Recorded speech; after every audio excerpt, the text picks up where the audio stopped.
तो ये है student pre board exam class 12 Hindi का एक वायरल पेपर और ये है इस पूरे पेपर का सॉल्यूशन। जैसे ही मुझे प्री बोर्ड एग्जाम हिंदी का ये पेपर मिला ना, मैंने इसका पूरा सॉल्यूशन लिखा और मैं आज के इस वीडियो में इस पूरे पेपर को सॉल्व कराने वाला हूं। अगर आप भी प्री बोर्ड एग्जाम देने जा रहे हैं, वो भी हिंदी का पेपर देने जा रहे हैं ना, तो बस ये पूरा पेपर तैयार कर लेना। मैं गारंटी लेता हूं 100 में 90 प्लस कोई काट ही नहीं सकता, क्योंकि ये ओरिजिनल पेपर है भैया। ऐसा ही पेपर आपके प्री बोर्ड में आने वाला है, ये मैं गारंटी देता हूं। ठीक है, देखिए सबसे पहले आप लोगों को जब पेपर मिलेगा, यहाँ पे रोल नंबर डाल देना, नाम डाल देना। ये pre board exam class 12 Hindi का एक वायरल पेपर है। वीडियो को लास्ट तक देख लेना, बस यही पूरा पेपर सॉल्व कर लेना, इससे बाहर कुछ नहीं आएगा। देखो 2026 Hindi pre board paper code है 306 QP। समय आपके पास रहेगा बच्चों 3 घंटे 15 मिनट का। पूर्णांक पूरे 100 नंबर का रहेगा। जैसे ही पेपर मिला मैंने पूरा सॉल्यूशन लिख दिया है। आप लोग वीडियो को लाइक कर देना, चैनल को भी सब्सक्राइब कर लेना, ताकि ऐसे ही मैं आपको सारे सब्जेक्ट के पेपर दे सकूं। सबसे पहले कुछ नोट दिए गए हैं कि 15 मिनट आपको क्वेश्चन पेपर पढ़ना है। इस प्रश्न पत्र में 2 खंड है, दोनों खंडों के सभी प्रश्नों का आंसर आपको देना है। बहुत ध्यान से वीडियो को देखना, क्योंकि अगर ये वीडियो आपने मिस कर दिया ना, तो आपका प्री बोर्ड में नंबर कम हो जाएगा। सबसे पहले हम बात करेंगे बच्चों खंड का की। खंड का में बहुविकल्पीय प्रश्न है। पूरा पेपर हमें सॉल्व करना है, तो थोड़ा स्पीड से अपने चलना होगा। देखो फर्स्ट का निम्नलिखित में से डॉक्टर हजारी प्रसाद द्विवेदी की रचना, ये हिंदी गद्य के इतिहास से रिलेटेड क्वेश्चन है, क्योंकि 5 क्वेश्चन हिंदी गद्य के इतिहास से संबंधित आते हैं, 5 क्वेश्चन हिंदी पद्य के इतिहास से। तो बताओ निम्नलिखित में से डॉक्टर हजारी प्रसाद द्विवेदी की रचना कौन सी है? कल्पसूत्र, पूर्णोदय, कल्पलता और अंत में। तो भैया कल्पलता जो है डॉक्टर हजारी प्रसाद द्विवेदी जी की रचना है। आंख बंद करके टिक कर दो, खा वाला देखो। भाग्य और पुरुषार्थ के लेखक कौन है? भाग्य और पुरुषार्थ इसके लेखक कौन है? तो भैया जैनेन्द्र कुमार जी है। भाग्य और पुरुषार्थ के लेखक हैं जैनेन्द्र कुमार जी। गा वाला देखो। संस्कृति के 4 अध्याय, इस पुस्तक के रचनाकार कौन है? बताओ संस्कृति के 4 अध्याय, इसके लेखक कौन है? रामधारी सिंह दिनकर, वासुदेव शरण अग्रवाल, रामवृक्ष बेनीपुरी या विद्यानिवास मिश्र? तो इसका राइट आंसर होगा रामधारी सिंह दिनकर जी हैं संस्कृति के 4 अध्याय के लेखक। ध्यान से वीडियो देखना, अगर बीच में आपने मिस कर दिया तो पूरा बेकार हो जाएगा भाई, पेपर आपका खराब चला जाएगा। बस ध्यान से देखो और पेपर में जाकर छाप के आओ। खा वाला देखो। वासुदेव शरण अग्रवाल की रचना कौन सी है इसमें से? मेरी असफलताएं, माता भूमि, आधे अधूरे या आखिरी चट्टान? अरे भैया सिंपल सा तो है माता भूमि। देखो वासुदेव शरण अग्रवाल जी का चैप्टर आपकी 12th में है, इतना तो पता ही होगा। अंगा नंबर। अज्ञेय की रचना कौन सी है? मेरे विचार, पृथ्वी पुत्र, विचार प्रवाह, शेखर एक जीवनी। भैया इसका राइट आंसर हो जाएगा शेखर एक जीवनी। ये जो रचना है ना, ये अज्ञेय जी की रचना है। तो 5 बहुविकल्पीय प्रश्न हो गए हिंदी गद्य के इतिहास से। अब 5 बहुविकल्पीय प्रश्न रहेंगे हिंदी पद्य के इतिहास से। जैसे देखो रामधारी सिंह दिनकर को ज्ञानपीठ पुरस्कार मिला है, बताओ किस रचना पर? कुरुक्षेत्र पर, रश्मि रथी पर, उर्वशी पर या हुंकार पर? इसका राइट आंसर सिंपल सा है, तीसरा होगा उर्वशी पर। रामधारी सिंह दिनकर जी को उनकी रचना उर्वशी पर उनको ज्ञानपीठ पुरस्कार दिया गया। खा वाला देखो। दूसरा सप्तक के कवि कौन है भैया? रामविलास शर्मा, गिरिजा कुमार माथुर, केदारनाथ सिंह या भवानी प्रसाद मिश्र? इसका राइट आंसर होगा चौथा, भवानी प्रसाद मिश्र जी हैं दूसरा सप्तक के कवि। तो खा का चौथा सही है। गा देखो तीसरा सप्तक का प्रकाशन वर्ष कब हुआ? बताओ तीसरा सप्तक जो है कब प्रकाशित हुआ? 1959 ईस्वी, 1954 ईस्वी, 1951 ईस्वी या 1957 ईस्वी? तो इसका राइट आंसर होगा बच्चों सन 1959 ईस्वी में तीसरा सप्तक का प्रकाशन हुआ। फर्स्ट ऑप्शन बिल्कुल सही है। घा वाला देखो। कौन सी रचना धर्मवीर भारती की है? इसमें से कौन सी रचना है जो धर्मवीर भारती जी की? अड़िमा, अपरा, अंधा युग या अर्चना? तो इसका राइट आंसर हो जाएगा बच्चों अंधा युग। अंधा युग जो रचना है ना, ये धर्मवीर भारती जी की रचना है और ये बहुत ही फेमस रचना है। अंगा नंबर आ जाओ। अज्ञेय जी को निम्नलिखित में से किस वाद का प्रतीक माना जाता है? मतलब अज्ञेय जी को किस वाद का प्रतीक माना जाता है? छायावाद, प्रगतिवाद, हालावाद या प्रयोगवाद? अरे भैया इसका आंसर होगा प्रयोगवाद। अज्ञेय जी को किस वाद का प्रतीक माना जाता है? प्रयोगवाद का। चौथा ऑप्शन बिल्कुल सही है। तो ऐसे ही आपको सही आंसर करना है। 5 क्वेश्चन यहां पर भी हो चुके हैं, 10 नंबर आपका कंप्लीट है। लेकिन अभी तो पार्टी शुरू हुई है, अभी तो पूरा पेपर हमें देखना है। इसी पेपर में हमारे 100% फिक्स टॉपिक भी रहेंगे, वो भी हमें देखना है। ध्यान से समझो। अगला हमारा जो टॉपिक है बच्चों वो है हिंदी का गद्यांश। देखो ये 10 नंबर का पूरे आता है, बिल्कुल हलवा होता है। देखो दिए गए गद्यांशों पर आधारित निम्नलिखित प्रश्नों के उत्तर दीजिए। इस गद्यांश को ध्यान से पढ़ो।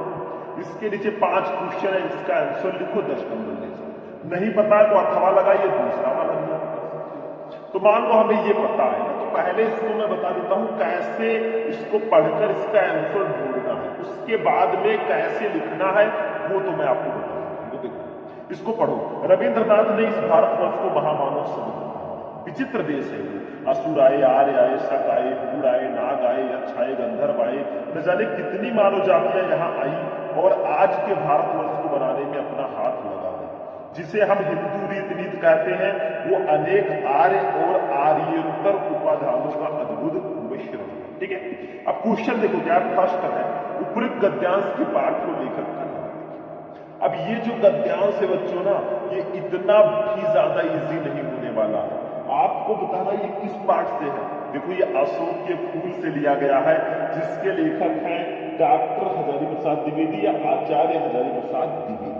ठीक है, ये उस चैप्टर से लिया गया है। देखो यहाँ पे कहीं अशोक नहीं लिखा है। तो कोई कोई गद्यांश ऐसा होता है ना जिसमें एग्जामिनर आपको फंसाना चाहता है, उसमें आपको कहीं दिया नहीं रहेगा वर्ड, आपको खुद ढूंढना होगा। तो पाठ का नाम है अशोक के फूल, लेखक का नाम है आचार्य हजारी प्रसाद द्विवेदी। दूसरा, रेखांकित अंश की व्याख्या कीजिए। यहां से लेकर यहां तक आपको व्याख्या करनी है अपनी भाषा में, थोड़ा बड़ा ही आप अपनी तरफ से लिखना। ठीक है, 2 4 6 लाइन में, ताकि आपको पूरा नंबर मिल जाए। अभी मैं बताऊंगा। तीसरा, रविंद्रनाथ ने किसे महामानव समुद्र कहा है? तो देखो यहां से लेकर यहां तक लिख दो। रविंद्रनाथ ने इस भारतवर्ष को महामानव समुद्र कहा है। 2 नंबर फ्री का, भारतवर्ष के निर्माण में किन किन का सहयोग रहा है? देखो इन सभी का। देखो असुर आए, आर्य आए, शक आए, हूर आए, नाग आए, यक्ष आए, गंधर्व आए, न जाने कितनी मानव जातियां यहाँ आई और आज के भारतवर्ष को बनाने में अपना हाथ लगा ली। मतलब इन सबका सहयोग रहा है। यही लिख दो, काम खत्म।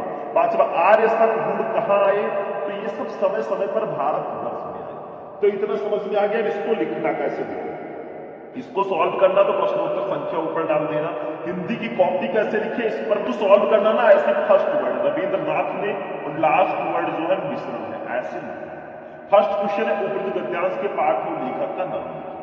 आप डायरेक्टली लिख सकते हो पाठ का नाम अशोक के फूल, लेखक का नाम आचार्य हजारी प्रसाद द्विवेदी, लेकिन आप संदर्भ के रूप में भी लिख सकते हो। देखो प्रस्तुत गद्यांश हमारी पाठ्य पुस्तक के गद्य भाग में संकलित तथा हिंदी के सुविख्यात निबंधकार आचार्य हजारी प्रसाद द्विवेदी द्वारा लिखित अशोक के फूल नामक ललित निबंध से अवतरित है। 2 नंबर आपका कंप्लीट। ये हो गया बेटा पाठ का नाम, ये हो गया लेखक का नाम, 2 नंबर आपके नाम। दूसरा, रेखांकित अंश की व्याख्या, जिसे हम हिंदू रीति नीति कहते हैं वो अनेक आर्य और आर्येतर उपादानों का अद्भुत मिश्रण। इसकी व्याख्या करनी है, थोड़ा बड़ा हमने लिखा है, आप 4 6 लाइन में भी लिख सकते हैं, कोई दिक्कत नहीं। रेखांकित अंश की व्याख्या हेडिंग डालेंगे, लिखेंगे हमारे देश के इतिहास का अध्ययन करने से ये विदित होता है कि यहाँ आदिकाल से ही अनेक विदेशी जातियां आई। उनमें से आर्य, शक, हूण आदि अनेक जातियों ने भारत पर आक्रमण करके यहाँ विजय प्राप्त की और यहाँ के विशाल भूभागों पर अपने राज्यों साम्राज्यों की स्थापना की। इनमें से अधिक अनेक यही के होकर रह गए और वैवाहिक संबंधों के द्वारा यहाँ की कुछ हिंदू संस्कृति के अंग बन गए। हिंदुओं ने जिसकी भी सभ्यता या संस्कृति में जो कुछ भी श्रेष्ठ था उसे ग्रहण कर लिया। इस प्रकार विभिन्न प्रकार के रीति रिवाजों, परंपराओं, नीतियों, आदर्शों आदि पर आधारित जिस भारतीय संस्कृति के हमें दर्शन होते हैं वो यहाँ की सर्वश्रेष्ठ कही जाने वाली आर्य जाति या उसके बाद बाहर से आने वाली विदेशी जातियों के समन्वयात्मक योगदान का थोड़ा बड़ा मैंने कर दिया, थोड़ा ज्यादा लॉन्ग हो गया। आप 2 4 6 7 लाइन लिख दीजिएगा, काम हो जाएगा।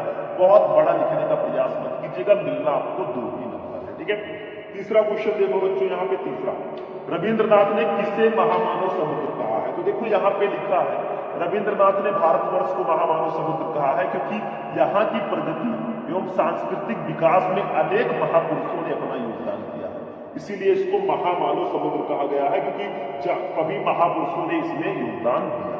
चौथा, भारतवर्ष के निर्माण में किन किन का सहयोग रहा? तो देखो भारतवर्ष के निर्माण में ना केवल आर्यों का वरन आर्यों के उपरांत आने वाली शक, हूण तथा नाग, यक्ष एवं गंधर्व, असुर आदि अनेक विदेशी जातियों का सहयोग रहा है। 2 नंबर यहाँ पर लिखेंगे। 5वां, आर्य शक हूण कहाँ आए? तो आर्य शक एवं हूण आदि विदेशी जातियों के लोग समय समय पर भारतवर्ष में आए। 2 नंबर कंप्लीट।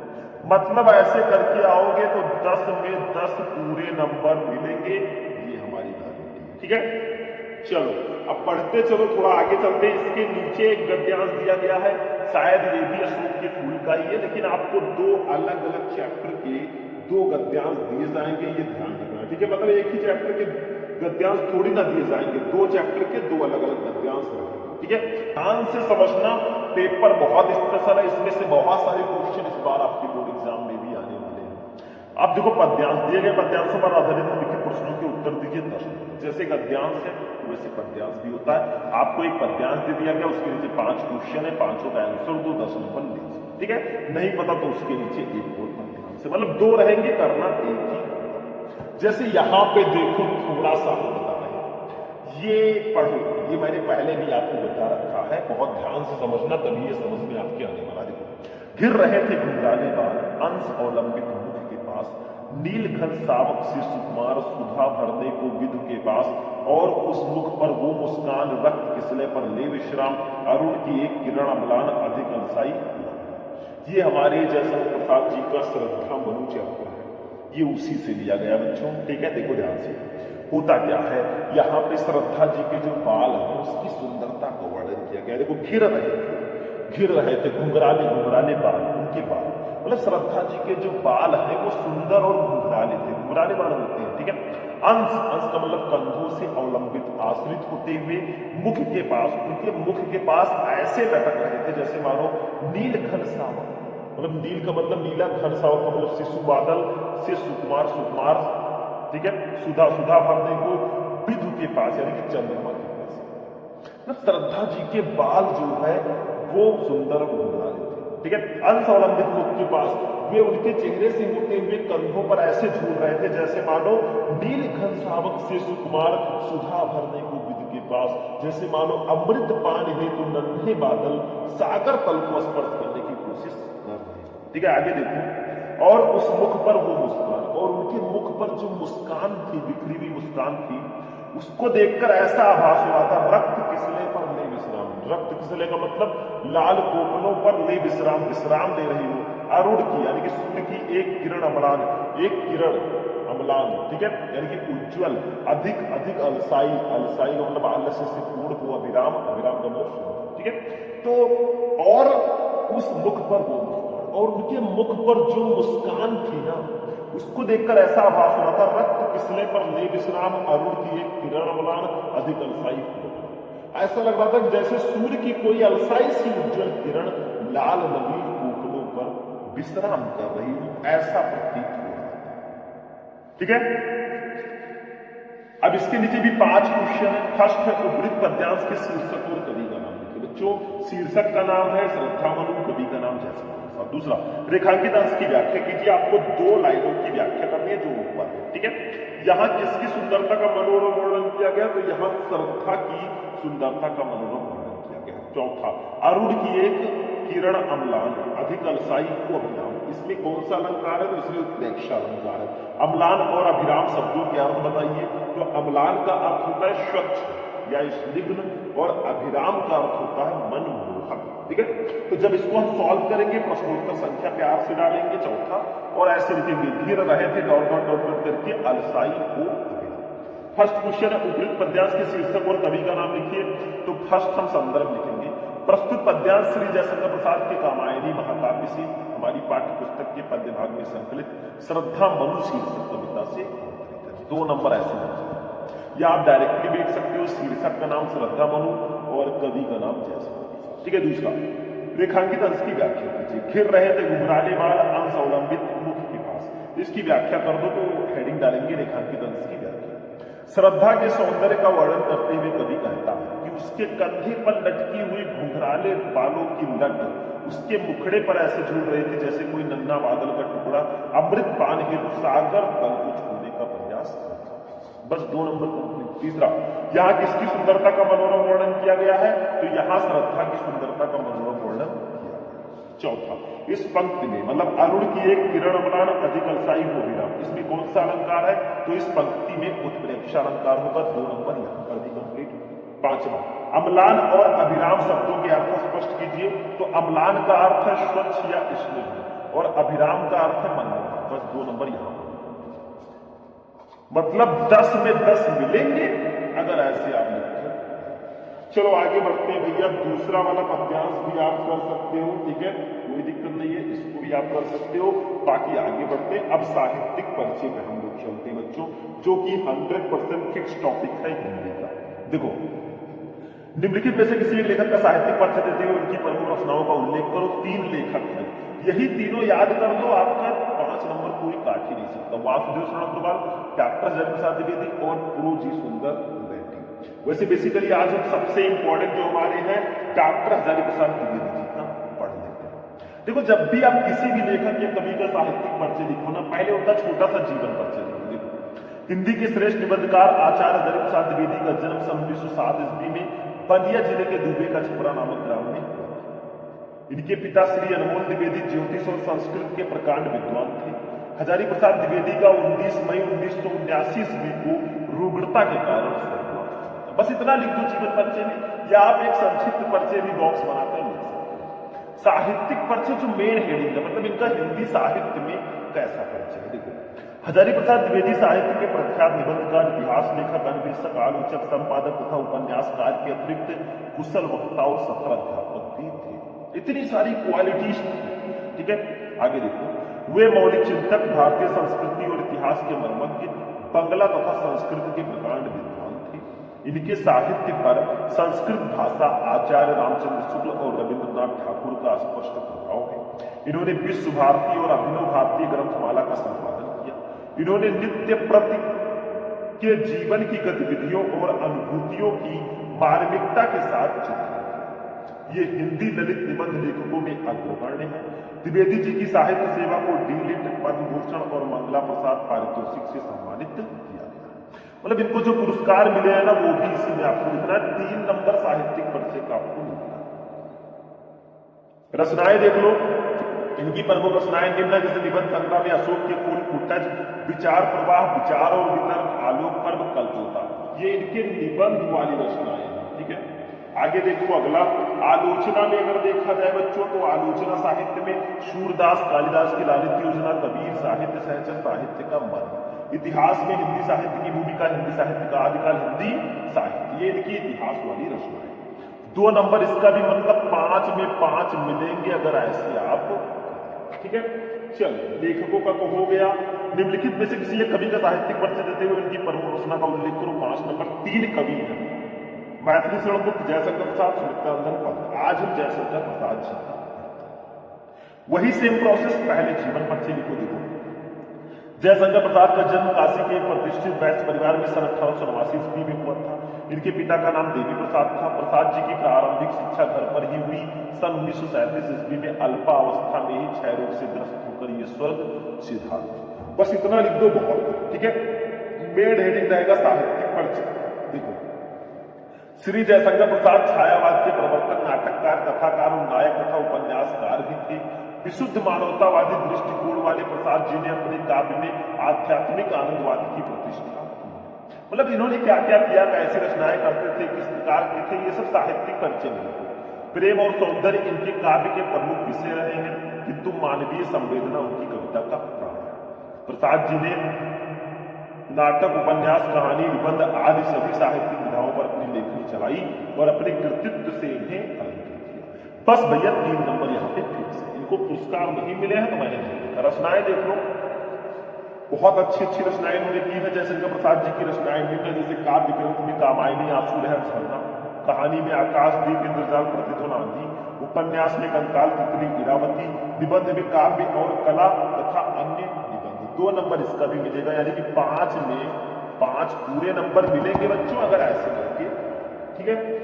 चलो, ये भी हो गया बच्चों। अब एक और 100% फिक्स टॉपिक है हमारे हिंदी का, कहानी। देखो, ध्रुव यात्रा अथवा पंचरायण कहानी का उद्देश्य लिखिए अथवा बहादुर कहानी का संक्षिप्त कथानक अपने शब्दों में लिखिए। शब्द सीमा 80। तो आज हम पढ़ेंगे पंचलाइन कहानी का उद्देश्य। ये इसका उद्देश्य क्या है वो आज हम पढ़ेंगे। ठीक है, देखो ध्यान से। पंचलाइन कहानी का उद्देश्य हेडिंग डाल रहा हूं। फणीश्वरनाथ रेड जी हिंदी जगत के सुप्रसिद्ध आंचलिक कथाकार है, मतलब पंचलाइन कहानी को इन्होंने ही लिखा है। आगे देखो क्या है, वो अनेक जन आंदोलनों से वे निकट से जुड़े रहे हैं, इस कारण ग्रामीण अंचलों से उनका निकट का परिचय। उन्होंने अपने पात्र की कल्पना किसी कॉफी हाउस में बैठकर नहीं की, अपितु वे स्वयं अपने पात्रों के बीच रहे। मतलब इस कहानी में जो पात्र है ना, उनके बीच वो रहे हैं। बिहार के अंचलों के सजीव चित्र इनकी कथाओं के अलंकार हैं। पंचलाइन भी बिहार के आंचलिक प्रदेश की कहानी। शीर्षक कथा का केंद्र बिंदु है। शीर्षक को पढ़कर ही पाठक कहानी को पढ़ने के लिए उत्सुक हो जाता है। इस कहानी द्वारा रेड जी ने ग्रामीण अंचल का वास्तविक चित्र खींचा है।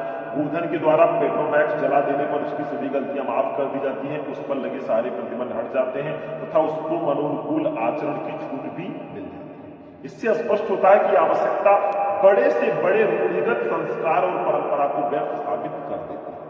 कथानक संक्षिप्त, रोचक, सरल, मनोवैज्ञानिक और यथार्थवादी है। इसी केंद्रीय भाव के आधार पर कहानी के एक महत्वपूर्ण उद्देश्य को स्पष्ट किया गया। इस प्रकार पंचलाइन जलाने की समस्या और उसके समाधान के माध्यम से कहानीकार ने ग्रामीण मनोविज्ञान का सजीव चित्र उपस्थित किया है। ग्रामवासी जाति के आधार पर किस प्रकार टोलियों में विभक्त हो जाते हैं और आपस में स्त्रियां दोष युक्त रहते हैं, इसका बड़ा ही सजीव चित्र इस कहानी में हुआ है। रेड जी ने यह भी दर्शाया है कि भौतिक विकास के इस आधुनिक युग में भी भारतीय गांव और कुछ जातियां कितने अधिक पिछड़े हुए हैं। कहानी के माध्यम से रेड जी ने अप्रत्यक्ष रूप से ग्राम सुधार की प्रेरणा दी है। बस इतना लिख दो, काम खत्म। देखो मैं बहुत ज्यादा समझाने में नहीं बिजी हूं आपको, क्योंकि भाई ये मैं ऑलरेडी आपको समझा चुका हूं। ये कोई पहली बार नहीं, मैंने कहानी आपको पहले ही पढ़ा चुका। खंड काव्य की बात करें, 7वां स्वापठित खंड काव्य के आधार पर किसी एक खंड के प्रश्न का उत्तर तो शब्द सीमा 80, मतलब 80 शब्दों में आपको लिखना है टॉप्स। जैसे मुक्त यज्ञ, देखो ये जो टॉपिक है ना खंड काव्य वाला, ये जिला वाइज होता है। किसी किसी जिले में मुक्त यज्ञ होगा, किसी में रश्मि रथी, किसी में सत्य की जीत, किसी में त्यागपति, किसी में श्रवण कुमार, किसी में आलोक वृत्त। तो आप बेटा किस जिले से हो और आपने कौन सा खंड काव्य है कमेंट, ठीक है। तो खंड का हमारा फिनिश हुआ 10 नंबर का बहुविकल्पीय, 10 नंबर का गद्यांश, 10 नंबर का पद्यांश, 10 नंबर का साहित्यिक परिचय, 5 नंबर की कहानी, 5 नंबर का खंड का व्यक्ति, 50 नंबर कंप्लीट है। खंड खा पे चलेंगे यहां से।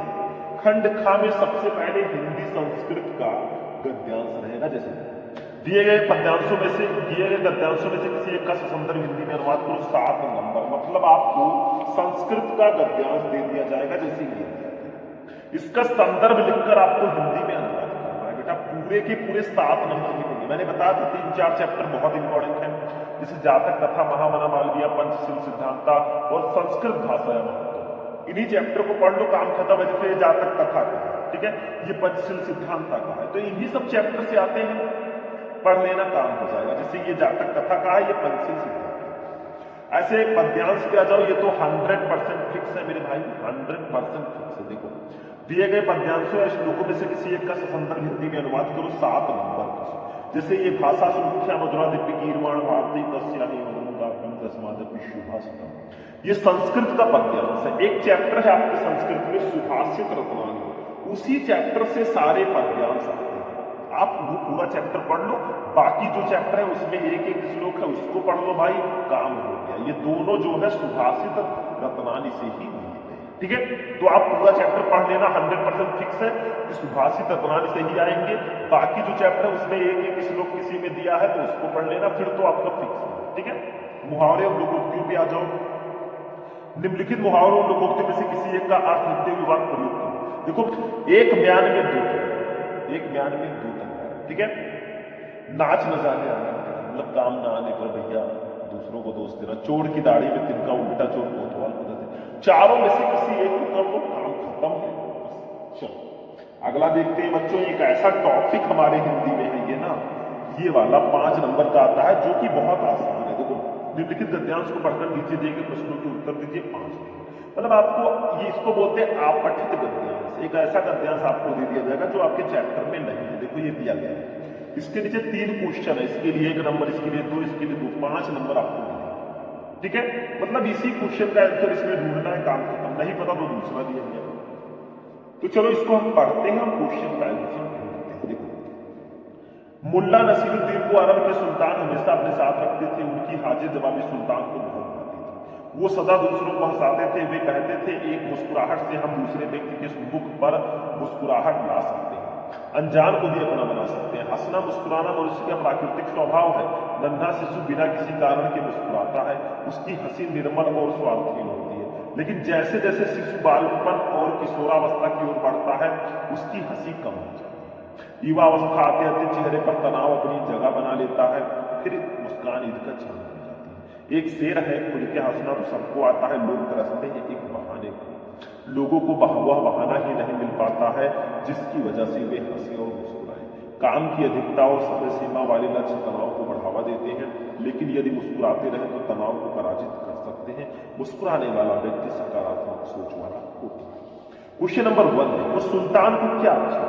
तो देखो ऊपर लिखा है, मुल्ला नसीरुद्दीन को अरब के सुल्तान हमेशा अपने साथ रखते थे, उनकी हाजिर जवाबी सुल्तान को, मतलब मुल्ला नसीरुद्दीन की हाजिर जवाबी सुल्तान को ये बस 1 नंबर कंप्लीट। दूसरा, नन्हे शिशु की मुस्कान कैसी होती है? तो देखो यहीं पे लिखा है, ये नन्हा शिशु बिना किसी कारण के मुस्कुराता है, उसकी हंसी निर्मल और स्वार्थहीन होती है। बस इतना लिख दो। तीसरा, तनाव को बढ़ावा कैसे मिलता है? तो ये देखो लिखा है, काम की अधिकता और समय सीमा वाले लक्ष्य तनाव को बढ़ावा देते हैं। बस यही काम की अधिकता और सीमित समय के कारण ही तनाव को बढ़ावा मिलता है। काम खत्म है।